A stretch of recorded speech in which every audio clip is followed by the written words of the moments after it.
Welcome to Fresh Off the Set. I'm Kari Diaz. And I'm Elora Murray. Well, this is a fun one today. I am so excited. And I mean, if there was a word that was stronger than excited, I would use that. Because today we are talking all things Disneyland. Like our favorite thing in the world, probably you and I. Oh, I love it. You and I will find some way to put Disneyland in the conversation. Yes. We do that every day. So this podcast we are so excited about this. We're talking about memories. We're talking about food and secrets and our favorite rides, all things Disneyland. All things Disney. And we actually matched today our clothing, not planned, because we brought in our Mickey ears to wear for pictures, and I already wore mine in. Like, wait, how is this going to work with headphones? But these are for after, Kari. Okay, let's get started with what's your favorite Disney memory? I know you probably have a million, but do you have just one that is like, oh, yes, this is the one? Honestly, I have so many, you're right. But truthfully, whenever I go to Disneyland, I am there with people I love. My best friends, my family. So I have so many, like you've said, so many just laughing with my friends. But one of them that I loved is I went with my family, and my cousin's kids at the time were very young. And I remember when they first saw Lightning McQueen drive down the street in Cars Land, and their sweet little faces lit up like they just saw the real thing. And it makes me like emotional thinking about it, because that magic to them was so real. They were so in awe. They were so happy. And I remember seeing that, and I was like, they are so sweet. This is so real to them. It is a memory that I don't think I'll ever forget. That gives me chills. That gives me chills because the kid is like magic for adults and kids there, right? Yes, like exactly. Everything is just adults included. Yes, totally. That's what it is. My parents first took me, so I was 5, I believe. So my sister was 2, and they left her at home. So it was just the 3 of us. And one specific memory I have is, you know, the Sword in the Stone? Absolutely. Okay, right by the carousel. If you've been there, you know it. They had me sit on it and pretend I could, like, try to pull it out, you know, right. The kid. Like, you could do it as a kid. Yeah. And I remember my feet, like, sitting on it were the length of the entire thing. Like, I was that tiny. And it ties into last year, we took my daughter, who's 5, for the first time, and we had her sit on it and do the same thing. So we got pictures. And we thought that was just really special and really cute. But I think it is about the memories, because you go with people you love. So I think that's what draws your heart to it. You know? Absolutely. Whenever I think about it, I think about the people I was there with, the memories I had. And it's just, I mean, sometimes it's not a perfect trip. The lines can be long, or it can be really, really hot. But the memories you make there are one of the reasons I love it so much. It's forever. It is forever. A lot of things have changed, obviously, over the years since our first memories. And I know that you have been multiple times this year. Let's talk about the whole, I know that they have the passes, right? The annual passes that they used to have. Now it's Genie Plus is kind of the new Fast Pass thing. Yes. How do you like it? So Genie Plus, and I'm going to be honest, I don't like it as much as the Fast Passes. Okay. Fast Passes were free, unless you did the Max Pass. That costs money. Genie Plus costs money. So what you do with Genie Plus is you buy it, and you can pick the ride that you want to ride, the time that you want to ride it, out of the options it has. And you can only use Genie Plus once per ride. So if you wanted to ride Space Mountain more than once, you can only use Genie Plus on it for one time. Fast passes, you could use as many fast passes as you wanted. Oh, yeah. In addition to that, there are some rides that are not included under Genie Plus. So, for example, Radiator Springs in Cars Land, the new Spider-Man at Avengers Campus, Rise of the Resistance in Disneyland, those all cost extra money and aren't included under the Genie Pass umbrella. However, I will say when I do purchase the Genie Plus Pass, I average maybe 10 to 13 attractions a day, because the line does cut shorter. I just wish that it was the Fast Pass. And I know a lot of diehard Disneyland fans are not super happy about the change, but I don't think it's going to go anywhere. Yeah, I know, and they evolve and they change. They have to change with times, right? But I also love the Fast Pass idea. I love just handing everyone's ticket over to somebody, and they would run over to the ride and like get everybody's for you. And it was just fun to like physically hold it and come back and have like your Fast Pass. So I miss that. I definitely miss that. Oh, I absolutely. And I miss the fact that it's like, oh, we just used this fast pass. We can get another one for the same ride. So it's kind of, it is a little bit of a bummer, some of the changes, but I would say you definitely get your money's worth. You will just miss the fast pass. And I'm like not going to sugarcoat that. I'm saying you'll miss the fast pass, but you'll still get plenty of time doing the rides that you love. Okay, that's good to hear because they hadn't introduced that when we went last year. So that was like a new thing, Genie Plus. So, okay. Speaking of new things, so Splash Mountain, they announced probably a month or two ago that they are going to redo it, remodel it, reimagine it, and it's now going to be Tiana's Bayou Adventure. Yes. How do you feel? Coming out in 2024. I am so excited, Kari. Honestly, Tiana is one of my favorite princesses. Me too. I want them to make this ride amazing. I don't want them to just, take down a couple of things and then just, stick up something that looks like New Orleans. I want them to work their very hardest on this ride. So Tiana gets the Bayou Adventure she deserves. Yes. I'm so excited too because she's one of my favorites. So it'll be, I'm sad to see the memories of Splash Mountain and everything go, but I'm also excited for new things with Tiana's Bayou Adventure because it's a great movie. She's a great character. Oh, I love her. Yeah. I love her. She's so inspiring. We could probably talk about our favorite princesses for 30 minutes. We totally could. That is not what this podcast is about. You know what I always love hearing, and it never gets old to me, are kind of like tips and tricks and secrets and things. And you have a few tips of like when you get in, you talk about what you bring. Yes. I like this. Let's talk about that. What do you bring for a day at Disneyland? So for a day at Disneyland, this was back when first thing, Splash Mountain is still open. I believe. I could be wrong on that. I always bring flip-flops in my bag. Okay. Because if I'm going to ride Splash Mountain, I'm going to get wet. So I always carry flip-flops with me so I can wear them there and then switch over into my shoes. Or Rapids in California Adventure. Exactly. So either way, you're covered. Always have a poncho. I also always carry ibuprofen, hand sanitizer, sunglasses, and I carry Lysol wipes just because if I'm eating outside like at Jolly Holiday or someplace like that, I like to clear off the table. I know maybe that makes me like really intense. I think it's great. But I love doing that. You're prepared. And I know this is going to sound so princess-like. I don't know what other word to use to describe it. But I always bring roll-on perfume with me. Just because it can get hot. It gets hot. And you can get close to people in lines and sitting next to people on certain rides. Like if I'm on Guardians of the Galaxy and I'm the one in my group sitting by someone else or something like that, I don't want to be the guest that smells. Well, we appreciate you not offending our noses, Elora. That's nice of you. That's something that I pack. Those are tips for what I put in my bag. I love the flip-flops advice because my sister and I decided years ago we try to find like the best shoes to wear, and I'm sure there are great shoes, tennis shoes that people have found, but we found flip-flops are the best because you don't get the blisters on the back of your heel. That was just the best for us. No matter what the weather was, we would wear a flip-flops. We found like that was the greatest thing. And I will tell you too with shoes, oftentimes I will make sure that I change my shoes every day. So if one day I'm wearing certain sneakers, the next day I change to a different one. And then the third day I'll go back to the first day. It's just making sure you wear something different every day so those you don't get those blisters and your feet kind of get a new shoe so they're not rubbing in the same spot. And that is a tip that I have found that has really saved me. That's a good tip too. I also like to bring, especially if you're going around now, fall time and winter, a sweatshirt or at least like a light, like a long sleeve or something tied around your waist. There are lockers that you can put and you can use, but I like to have it with me because like in restaurants it can get a little cold and maybe you just want something a little warmer. So I like to bring a hoodie. That always helps me. And sometimes I know it's going to be cold and I purposely don't bring one because then I have to have an excuse to buy one in the souvenir shop. So I'm like, oh, it's cold. Better buy a new sweatshirt. Guess I have to get a new one.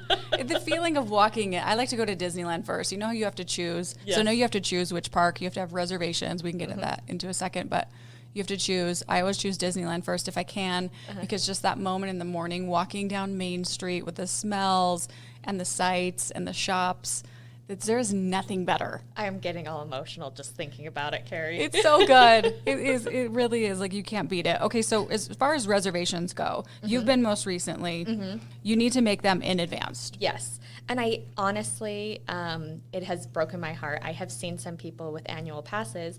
Annual passes still have to make reservations too.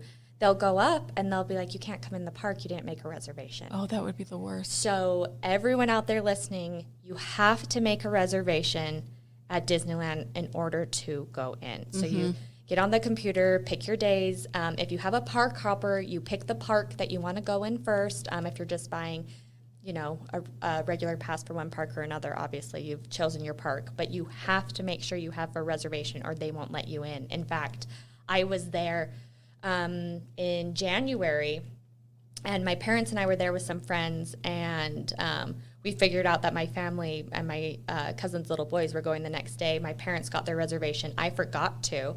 I walked in, and they wouldn't let me in. They were like, you don't have a reservation. Oh, no. And they were like, lucky for you, there are still some available today. So I was able to get in, but that's not always the case. So to save heartache, make your reservations beforehand. Don't forget that. I mean, it used to be back in the day, you just walked on in, handed your pass, everything was fine. Go. Remember those reservations. If you've been recently, you understand, but if you haven't been for a while, that's going to be new to you. So please remember to do that. Yes, absolutely. Another thing you need reservations for are restaurants now. So our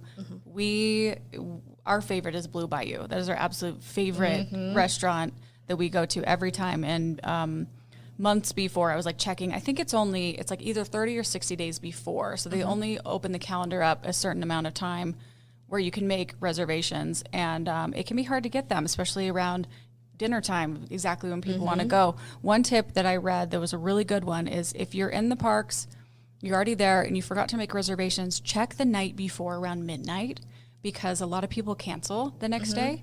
And so they may open up. They may, and honestly, it never hurts to just go up to them and ask. I mean, it's not always going to work. I would say plan A should be schedule ahead of time. And there are also certain restaurants that do, you can join the wait list walk up. Cafe Orleans in New Orleans Square does that, where they serve the Monte Cristo sandwiches and really delicious pommes frites. The best sandwiches. Lamplight Lounge, also that's in California Adventure. They also do a walk-up list if you weren't able to make the reservation. And Carthay Circle does alfresco dining. That's a fun restaurant too. Yes, the alfresco dining I love, and they also do a walk-up. I mean, obviously, like I said, plan A is to make your reservations. If you can. Those are just, backups. And along with that, pretty much every single place now in Disney that is not a sit-down restaurant will do mobile order. So it's really nice if you start your day and you think, oh, I want the pasta and breadsticks at Pizza Planet later today. I'm going to schedule my mobile order for 2:30, and it will be all ready for you. So really, there are lots of ways to get your food fast, because there's nothing worse than when you're ready to eat at Disneyland, you are starving, you're with starving kids, you look up and there's a line and you're like, oh no. Hey, you're walking around a lot. You're burning calories. You need some, food, snacks throughout the whole day. Do you have a favorite?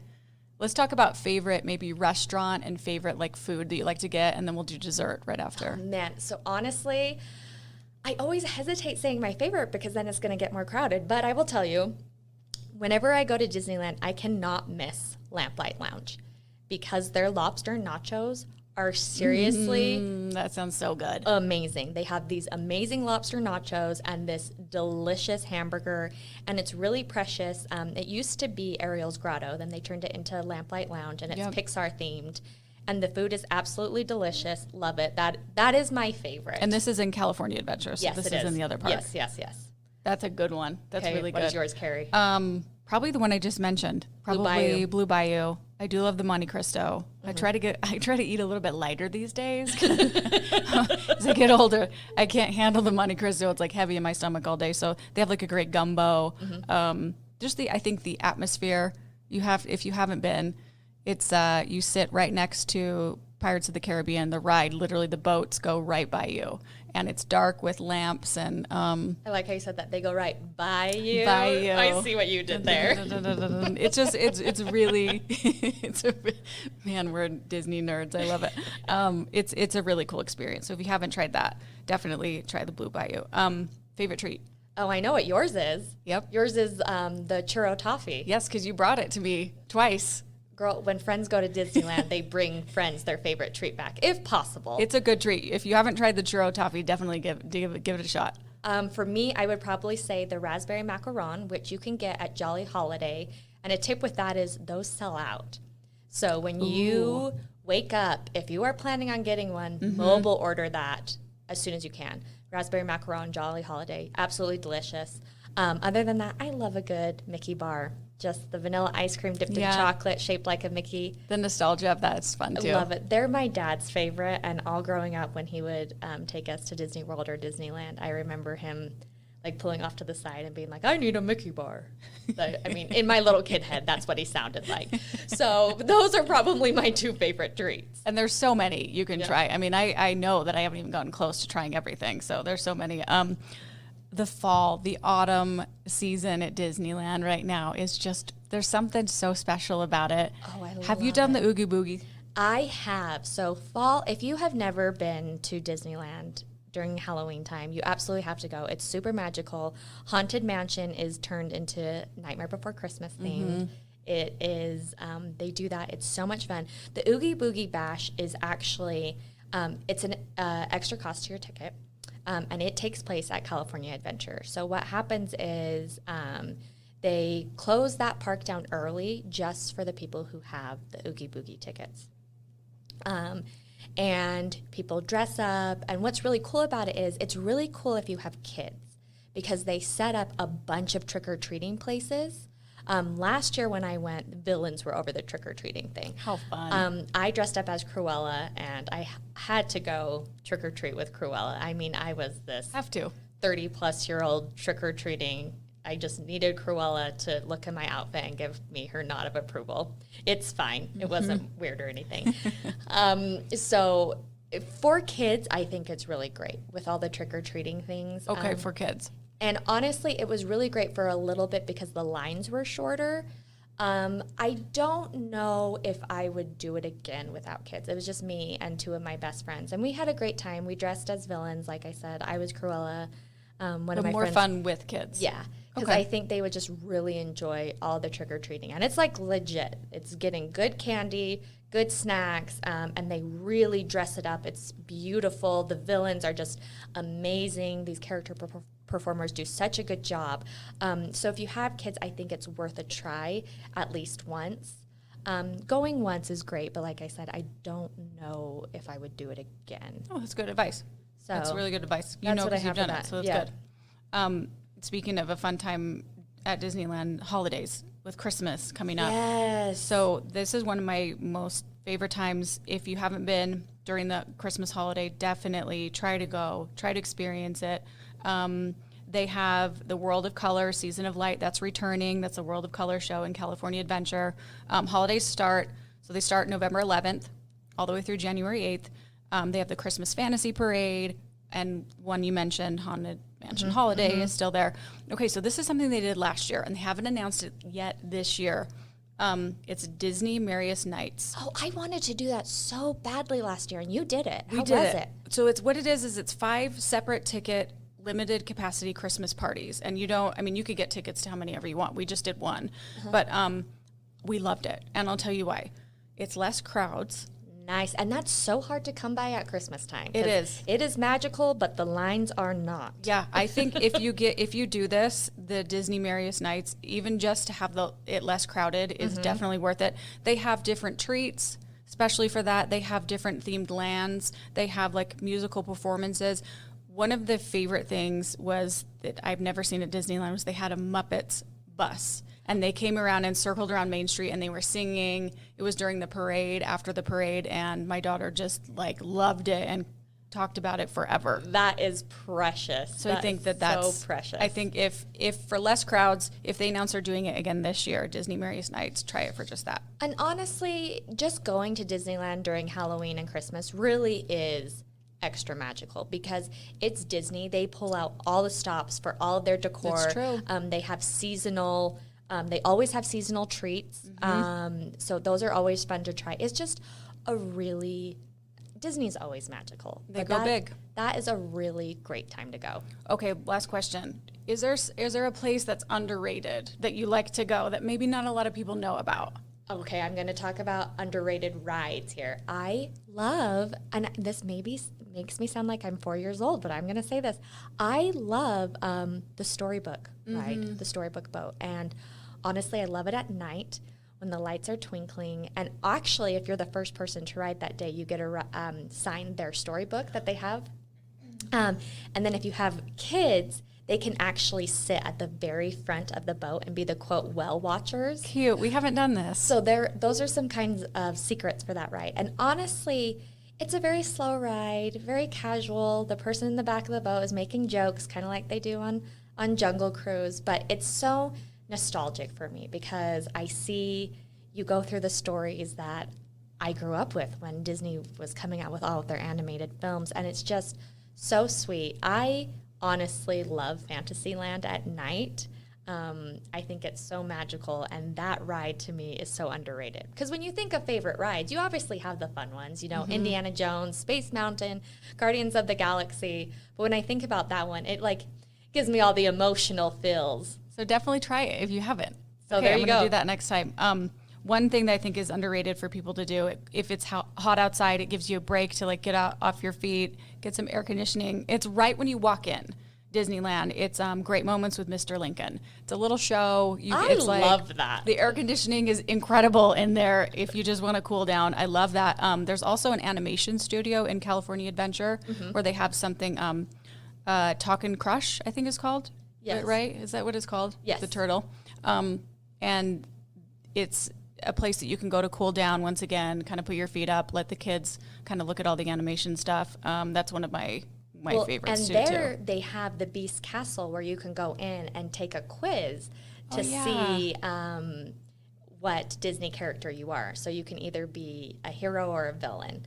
And I went in, and I mean, if you follow me on social media, Cinderella is my girl. She is my favorite. I went in there, I took the quiz, and I ended up with Belle. And I was like, what is happening? But I was fine with it because I wish I was more like her. So that's really fun for kids to do, too. You go in, you get your picture taken, and then you answer some questions, and it tells you what character you are. So if you need a little bit of a break, that is a great place to go. That's a fun place to do. Well, we could literally talk about Disneyland forever, but unfortunately we have to wrap up. And when are you going next? Do you have any plans? I think it will be sometime in the fall before. I'm an annual pass holder, and it's expiring in November. So I'm gonna head out there a few more times. My brother-in-law is friends with Spider-Man, so that's fun to go out there. So I'll head out there eventually. I can't stay away too long. It's like my second home. Yeah, I love it too so much. It's just somewhere to build memories with the family, and somewhere I like to return. And hopefully you learned some things today in this podcast, because maybe we could do a part 2 eventually. Part 2, there's a bunch of Disney secrets that I would love to get. Yeah, we'll see if our producer lets us. And thank you for listening to another episode of Fresh Off the Set. Please rate, review, and subscribe, and we will see you next week.